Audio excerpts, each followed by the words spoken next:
Basta't nakatali na ganito, mabigat. Sigurado may karga. Maraming laman. Oh, may bukol talaga. Buhay na mano si pamangkin.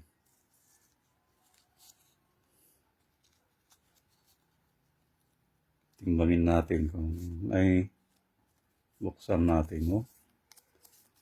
Kita mo talagang bumubukol. Tsaka magaspang yung pagkabukol. Oy, oh. Ang lalaki, oh. Ito, pabilog. Hawakan natin para makita yung talagang laki niya. Yun. Balik natin.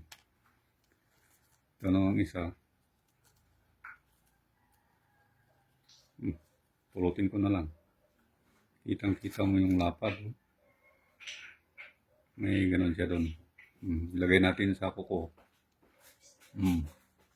Talagang malapad. Madaling pulutin. Tsaka medyo makapal din. Ang malaki. Maganda talaga yung sample ni Tito. Meron din, pabilog din to, pero mas maliit doon sa isa. Panay malalaki. Ito naman, pahabang makinis. Ito, sana to. Yan, makinis siya na kahaba. Makapal din, no? Walang pino. Puro ganon. Puro magagasal. Bihira lang yung ganitong sample. Kung nagsasample ka at nakatagpo ka ng ganitong klase na sample, ay, tsamba na yan. Bihira lang yung ganito ngayon na matatagpuan. Manungal daw na ngayon eh. Ay, ngayon baga.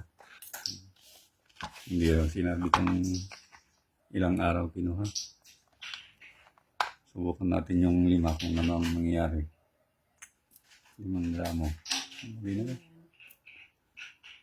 Yung 2 ang lagay natin. Tsaka yung isa. Ay, gano'n. Bali, 3 gramo na yan. Dagdag pa natin yung 2 luhi.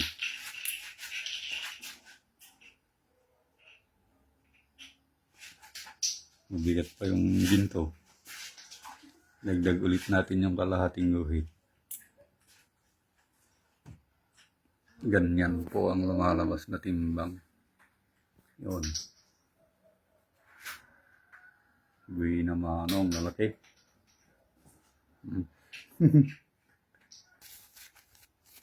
Bayaran natin yung ginto ni pamangkin na 3.2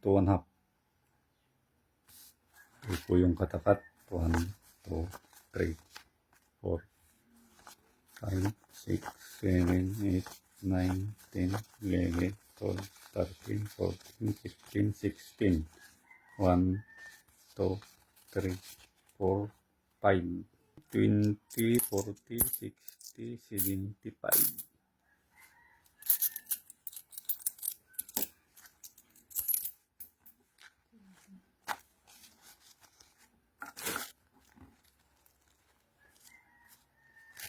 Ilagay lang natin sa sulpot.